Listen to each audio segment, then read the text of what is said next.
Look, if you only speak up when you're fed up, then it will always sound like an attack. Hi, I'm Coach Maria Denise, and today let's talk about how to start strong without starting a war. Ready? Let's go.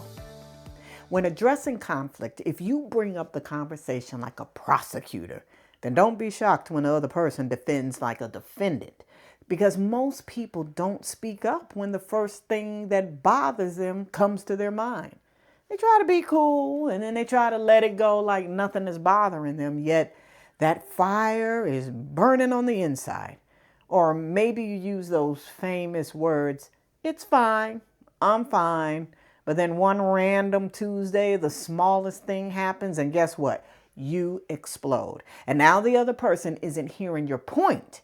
They're reacting to your energy. Look, hard conversations don't start with your complaint. They start with your goal in mind. I want you to ask yourself, what is the real reason that you're bringing up the conversation? And what's the outcome that you really want? And if you start with what you want to build, you can change the whole tune, the whole tone right from the beginning.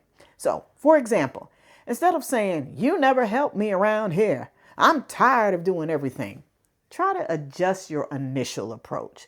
Maybe something like this. I want us to feel like a team at home, but I don't want to end up with resentment. And I also don't want to feel alone in this. You see how that doesn't sound like you're attacking their character, but you're just naming the outcome that you want. So try that softer approach. Now here's a 3-part opener that you can try. So number 1, say something like, I'm not trying to argue. And then the second part, I'm trying to improve something. And then the third part is, can I share something that I'm noticing? And then name one specific example, not the whole history of your pain. Isn't that better? Look, I have other resources and information to help you to really get clear and then stay calm when you have something to say.